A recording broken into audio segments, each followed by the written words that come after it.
बिस्मिल्लाहिर्रहमानिर्रहीम अस्सलामु अलैकुम रहमतुल्लाहि व बरकातुहू। चैप्टर नंबर 3 शुरू किया है हम लोगों ने, computer science, Punjab board, 10th class, English medium. ये भी बड़ा चैप्टर है, इसके 3 हिस्से किए गए हैं। क्वेश्चन नंबर 1 to 3 जिसमें एमसीक्यूज, शॉर्ट और लॉन्ग तीनों शामिल हैं, वो हम इस वीडियो में करेंगे। आउटपुट और एरर्स मालूम जो करने हैं वो अगली वीडियो होगी, और जो एग्जांपल्स हैं, प्रोग्रामिंग टाइमिंग है और जो एक्सरसाइज के टाइम्स हैं सारे, वो सारा कुछ तीसरी वीडियो में होगी। तो स्टार्ट करते हैं जी। चैप्टर हमारे पास ओपन है जिसका नाम है कंडीशनल लॉजिक, मशरूत मंतक। इसमें आप इफ़ और इफ़ एल स्टेटमेंट पढ़ेंगे, बुनियादी जो दो इसका मेन जो है, उसके बाद बाकी डेफिनेशन सारी और नेस्टेड जो स्ट्रक्चर है वो हम पढ़ेंगे, ढांचा क्या होता है। एक्सरसाइज पहले करते हैं, फिर साथ साथ अंदर चलते हैं। कंडीशनल लॉजिक जो हमें मदद देती है फैसला करने में, रिपीट करने में, ट्रेवर्सिंग में या ऑल में फैसला करने में मदद देती है, डिसीजंस। वो स्टेटमेंट जो कि सीक्वेंस को डिस्क्राइब करती हैं, किस तरह प्रोग्राम यानी चलेगा, ये कौन बताता है? ये तीनों चीज़ें बताती हैं। लूप भी बताता है, कंडीशन भी बताती है और सीक्वेंस कंट्रोल भी बताता है। तो इसका जवाब है ऑल। इफ स्टेटमेंट के अंदर क्या होगा अगर कंडीशन फॉल हो जाएगी? अगर कंडीशन फॉल होगी और एल्स नहीं है तो फिर कंट्रोल ऑटोमेटिकली अगली लाइन पे चला जाएगा, यानी फर्दर कोड एग्जीक्यूट हो जाएगा। इसका जवाब क्या आएगा? बड़ा इजी है। ए जो वैल्यू है, इनिशियल वैल्यू है ए 5 है, यानी वेरिएबल के अंदर 5 स्टोर हो जाएगा रैम के अंदर। तो कंडीशन चेक होगी, क्या ए 10 से छोटा है? बिल्कुल छोटा है, तो फिर एल्स एग्जीक्यूट नहीं होगा, बल्कि अब ये सारा कुछ सिर्फ ये लाइन एग्जीक्यूट होगी ए प्लस प्लस, और अब ए की वैल्यू 6 हो जाएगी। तो क्या एग्जीक्यूट होगा? ये जवाब आपका ए एग्जीक्यूट होगा, ए प्लस प्लस। अगर वो नीचे आंसर लिखा हुआ होता तो फिर इसका आंसर 6 आता, क्योंकि ए प्लस प्लस का मतलब है ए के अंदर एक और ऐड कर दो, यानी ए इक्वल टू ए प्लस 1, तो फिर जवाब 6 आ जाता। तो असल चीज़ समझने वाली ये थी कि कंडीशन ट्रू हो चुकी है तो फिर इफ़ के बाद वाली स्टेटमेंट एग्जीक्यूट होगी। अगर कंडीशन फॉल हो जाती तो फिर कंट्रोल एल्स पे चला जाता, उसके बाद ये वाला सारा काम होता। अगले हम MCQ देखते हैं। इनमें से कौन सी कंडीशन चेक करने के लिए अगर फैक्टर मालूम करना है तो कौन सी कंडीशन होगी? फैक्टर मालूम करने के लिए हमारे पास जो है वो मॉडुलस ऑपरेटर होता है। तो जो इससे सुटेबल इक्वेशन नज़र आ रही है वो ये वाली है। सी को ए पे डिवाइड किया जाएगा और पीछे जो रिमाइंडर अगर वो 0 हुआ तो फिर जो है ना वो उसको। कंडीशन कैन बी, कंडीशन किस तरह की हो सकती है? कंडीशन अरिथमेटिक भी हो सकती है, रिलेशनल भी और लॉजिकल भी, तीनों तरह से हो सकती है। ये नहीं जी, तीनों तरह से हो सकती है। इफ स्टेटमेंट के अंदर एक और स्टेटमेंट, ये तो डेफिनेशन आ गई, nested statement. Set of multiple instruction, अगर एक से ज़्यादा इंस्ट्रक्शन हो, जैसे देखें ये एल्स है, अब एल्स के बाद भी सिर्फ एक स्टेटमेंट है, इसके बाद भी सिर्फ एक स्टेटमेंट है। अगर यहाँ पर एक स्टेटमेंट इधर और होती या इसके बाद यहाँ स्टेटमेंट और होती तो फिर उनको ब्लॉक में लिखा जाता। पहले ये वाली ब्रैकेट डाली जाती है, फिर क्लोज करने के लिए ये वाली ब्रैकेट डाली जाती है, इसको ब्रेसेस कहते हैं। तो इस चीज़ को ब्लॉक कहते हैं। तो ऑलरेडी हमारे पास ऑप्शन ब्लॉक का नीचे मौजूद है, ये देखें ब्लॉक। डेफिनेशंस करते हैं। Control statement, selection statement, sequential control, ये तीनों की तीनों पेज नंबर 52 पे मौजूद हैं। तो सबसे पहले चलते हैं पेज 52 पे। What is control statement? ये डेफिनेशन जी मैंने हाईलाइट किए हुए है, बस जो हाईलाइट किए हुए है सिर्फ वो आप हाईलाइट कर लें। अच्छा, कुछ बच्चे कहते हैं सर आप वो फ़ौरन अगला सवाल कराना शुरू कर देते हैं, तो बोले बादशाह इसका आसान तरीका ये होता है कि आप पहले जवाब किताब खोलकर साथ साथ निशान मत लगाएं, पहले मेरी बात सुनें, उसके बाद वीडियो को रोकें, उसके बाद अपने किताब का पेज नंबर ओपन करके और जो आपने वीडियो रोकी होगी पता लग जाएगा कहाँ से कहाँ तक करना है, निशान लगा। ये है, साथ साथ चलेंगे तो फिर मिक्स अप हो जाती है चीज़। In order to solve a problem, there is a need to control the flow of execution of the program. तो फिर हम क्या करते हैं? We can control the flow of program execution through control statements. Board वाला पूछे या ना पूछे, आगे तीनों नाम लिख देने हैं। There are 3 types of control statements: sequential control, selection control और repetition control।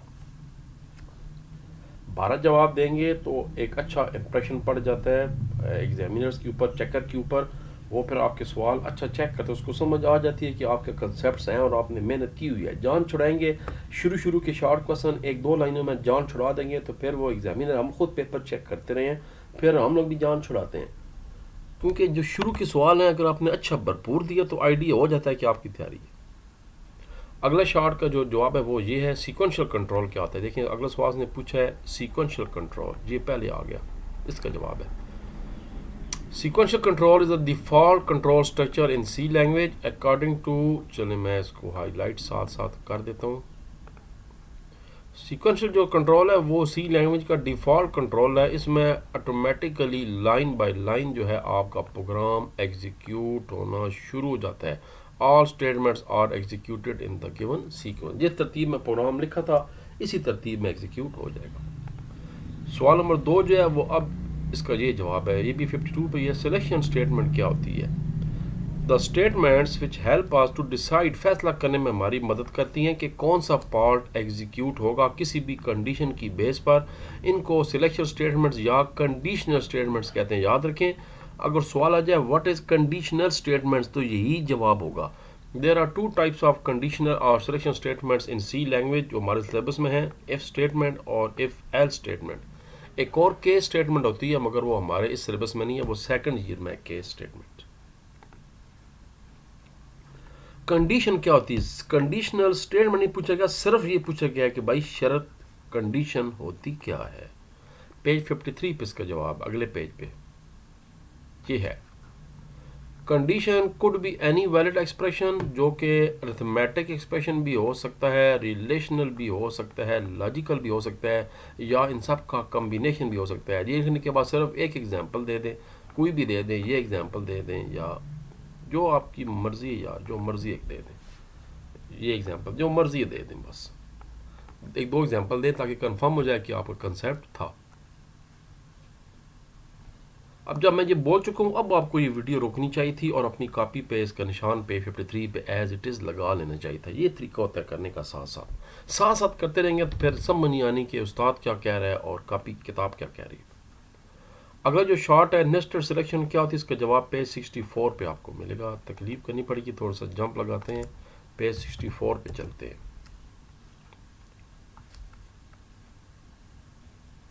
लो जी, छोटे से इसका डेफिनेशन है, कंडीशनल स्टेटमेंट्स, ये ऊपर कोई मिसाल लगे, ये conditional statements within the conditional statements are called nested selection statements। ये बताने के बाद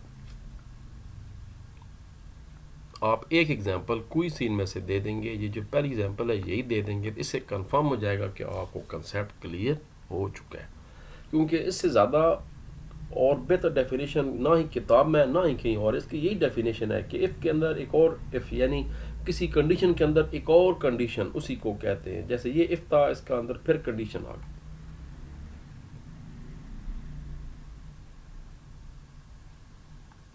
यानी पहले ये कंडीशन थी उसके अंदर ये फिर एक और कंडीशन आ गई, तो यही इफ़ के अंदर एक और इफ़, इसको कहते हैं नेस्टेड इफ़ या नेस्टेड स्ट्रक्चर।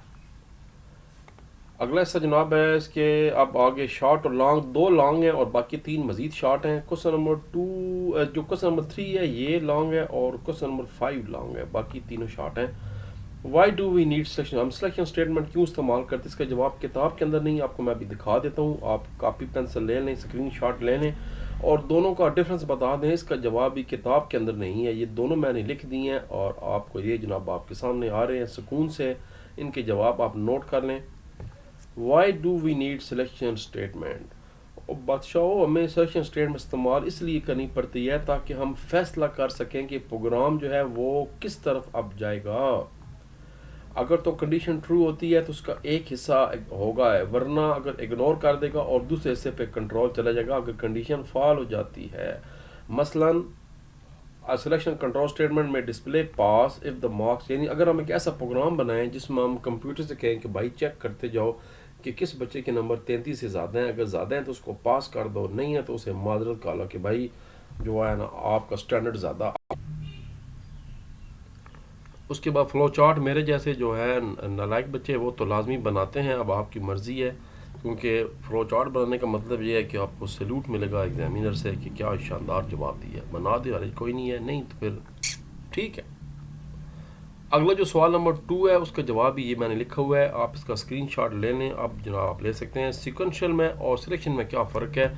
कॉमन एक ही फ़र्क है, सीक्वेंशियल स्टेटमेंट में जिस तरतीब से प्रोग्राम लिखा होता है उसी तरतीब से line by line program execute होना शुरू हो जाता है। इसमें कोई लाइन्स ना ही स्किप होती है और ना ही लूप, यानी कोई चीज़ रिपीट भी नहीं होती।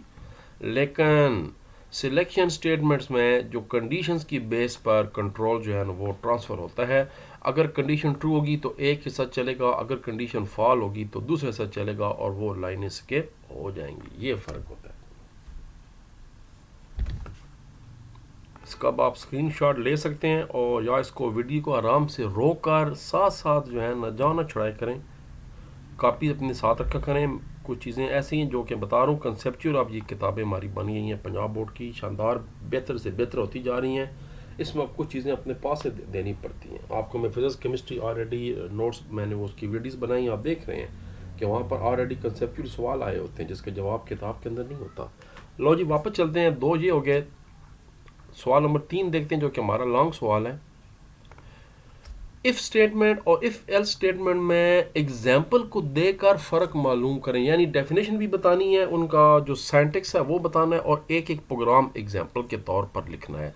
तो पहला जो इफ स्टेटमेंट का है उसका जवाब है पेज 53 और 54 पर। पहले इसका बंदोबस्त करते हैं। चाय मेरे सामने पड़ी है, ठंडी हो रही है, लेकिन आप इजाज़त नहीं दे रहे कि मैं इसका एक सिप ले सकूं। तो फिर ये है कि चूँकि उस्ताद उस्ताद होता है तो फिर मैं बग़ैर आपकी इजाज़त के भी चाय का एक सिप लेने लगा हूँ, क्योंकि गर्मी है और गर्मी का थोड़ा आपको पता है चाय होती है, लोग दवाने खाते रहते हैं, लेकिन जो गर्मी का तोड़ चाय से या काफ़ी से होता है वो फिर किसी और चीज़ से नहीं होता। लो जी फिर ये जनाब पहले डेफिनेशन आ गई, इफ स्टेटमेंट क्या होती है यहाँ से शुरू करेंगे आप, उसके बाद इसका सिंटैक्स या स्ट्रक्चर बताएंगे यहाँ तक, बस यहाँ तक जितना मैंने कहा है, यानी ये आपने तीनों लाइनें बतानी है, उसके बाद ये आपने स्ट्रक्चर बताना है और यहाँ तक बताना है, बस आगे नहीं करना। उसके बाद अगले पेज पर एक इसकी एग्जाम्पल बता देनी है, ये वाली एग्जाम्पल कोड नंबर 3.1 इसका आपने बता देना है। इसमें भी ये वाली लाइन शो शाप बनाने की, ये लगाने की, मिसाला लगाने की ज़रूरत नहीं है, बस सिंपल एक लाइन प्रिंट ऑफ करनी है, वेरिएबल कंटेन इवन वैल्यू, और आउटपुट में भी आ जाएगा फिर the variable contain even value. ये ग्रेट जॉब शाप की ज़रूरत नहीं है क्योंकि छोटा प्रोग्राम बना देना है। इसका सवाल का दूसरा हिस्सा है इफ़ एल्स स्टेटमेंट, जिसका जवाब मिलेगा पेज 59 और 61 पर मिलेगा।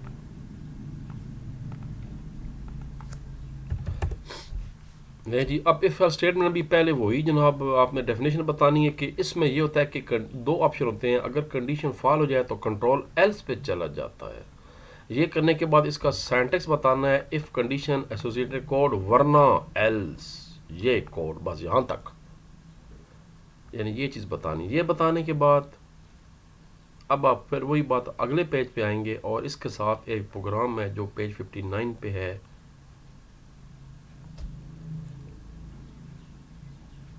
ये नहीं करना जनाब, ये वाला है, ये करना है इसके साथ प्रोग्राम। इसके साथ एग्जांपल कोड नंबर 3.4 करनी है जो वैसे भी हमारे सिलेबस में शामिल है। ये सवाल बोर्ड में आ जाता है 8 नंबर का, ये जो एग्जांपल है इसमें इवन और ऑड नंबर मालूम करने हैं। अब यहाँ पर भी आपको ये दो लाइनों की ज़रूरत नहीं, इस लाइन की आपको ज़रूरत नहीं है, मैं इसको बताता हूँ, you are doing great job वाली लाइन की ज़रूरत नहीं है।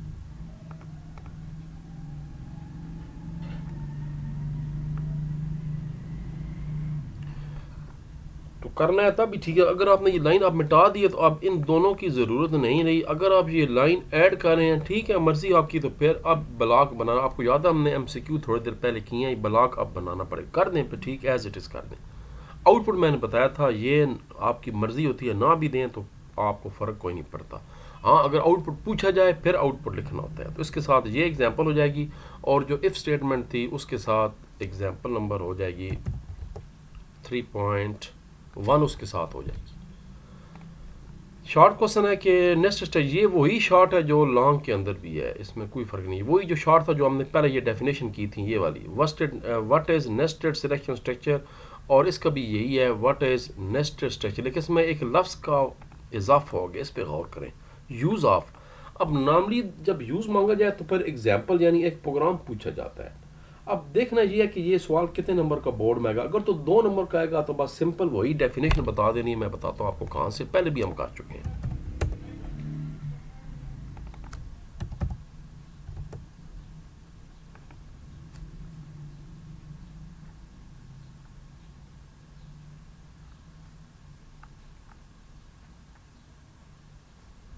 यहाँ पर करना है सर, ये वही डेफिनेशन बतानी है। Conditional statement within a conditional statement are called nested structure, और इसका जनाब नीचे एक सिंटैक्स दे देना है। अगर सवाल 8 नंबर का आ गया तो अब इसका मतलब ये है कि ये सवाल लॉन्ग बन गया। अब इसके साथ फिर एक एग्जांपल देते हैं। अगर 8 नंबर का है, उसके बाद फिर आपने ये लाइन लिखनी होगी, in order to understand the uses of nested selection structure let's look the following example, और उसके साथ जनाब ये एग्जांपल नहीं देनी, उसके साथ एग्जांपल नंबर देनी है जिसमें फाइंड लार्जेस्ट वाला प्रोग्राम करना है जो हमारे सिलेबस में भी शामिल है, ये वाला एग्जांपल देनी है। प्रोग्रामिंग टाइम नंबर 3.5 देनी है एग्जांपल। यानी अगर 8 नंबर का सवाल आ जाए नेस्टेड लूप का, तो उसके साथ नेस्टेड स्ट्रक्चर का, उसके साथ डेफिनेशन लिखने के बाद उसका सिंटैक्स लिखना है। सिंटैक्स आपका वही है ये वाला, ये डेफिनेशन लिखनी है, सिंटैक्स लिखना है ये वाला एग्जांपल जो है। उसके बाद ये एक लाइन लिखनी है, in order to understand the uses of nested structure we have the following example, और एग्जांपल नंबर कौन सी देनी है, प्रोग्रामिंग टाइम नंबर 3.5 इसके साथ देना है ये वाला, क्योंकि ये प्रोग्राम वैसे भी हमने बोर्ड के लिए तैयार करना है, ये भी 8 नंबर का बोर्ड में आ जाता है, ये प्रैक्टिकल में भी आ जाता है, फाइंड आ जाता है, इसलिए ये अहम तरीन प्रोग्रामों में से एक है सी लैंग्वेज की। आखिरी सवाल आ गया, तो अब ये पर डिपेंड करेगा कि ये कितने नंबर का सवाल आता है। आखिरी सवाल है स्ट्रक्चर ऑफ इफ स्टेटमेंट जनाब, और अब इसका ब्रीफ डिस्क्रिप्शन भी साथ बतानी है, ये भी लॉन्ग सवाल। अब इफ स्टेटमेंट पे पूरा नोट लिखने के लिए पूछ रहा है पेज 53 और 54 पर। अब इसमें क्या करना है कि उसने क्या पूछा है, right the structure of, definition अब उसने नहीं पूछी। अब जनाब सारा काम यहां से शुरू हो रहा है सवाल ये आपका। अब ये सवाल आपको शुरू हो रहा है यहां से, स्ट्रक्चर यहां से सवाल शुरू हो रहा है कि पहले आपने स्ट्रक्चर बताना है, अब स्ट्रक्चर पूरा बताना है, उसके बाद इसकी डिस्क्रिप्शन पूछी जा रही है वो बतानी है, पॉइंट नंबर 1 पूरा बताना है, 2 भी हम थोड़ी देर पहले कर चुके हैं वो भी बताना है, वो ऑलरेडी हम शॉर्ट क्वेश्चन पहले कर चुके हैं, पूरी अब पूरी बात बतानी है। उसके बाद जनाब ये तकरीर भी नीचे लिखनी है, ये वही लिखा हुआ है जो कुछ ऊपर एग्जांपल है उसको अपने अल्फाज में यहाँ पर समझा दी, डिस्क्राइब कर दी गया, और पॉइंट नंबर 3 लिखना है। तो ये जनाब उसके बाद लिखने के बाद फ्लो चार्ट मर्ज़ी है बना दें, अच्छी बात है, नहीं बनाना तो आपकी मर्ज़ी है, और यहाँ पर मैंडेटरी तक आके आपका ये लॉन्ग सवाल ख़त्म हो जाएगा। ये प्योर 8 नंबर का लॉन्ग सवाल है, क्योंकि इसमें इफ स्टेटमेंट डेफिनेशन नहीं पूछी गई थी, सिर्फ लॉन्ग क्वेश्चन नंबर 3 स्ट्रक्चर पूछा गया था और उसकी ब्रीफ डिस्क्रिप्शन पूछी गई थी, 2 बातें पूछी गई थी। तो ठीक है जी, एक हिस्सा हमारा मुकम्मल है और उसके बाद जनाब मिलते हैं अगले हिस्से के साथ। तब तक के लिए इजाज़त, पाकिस्तान जिंदाबाद।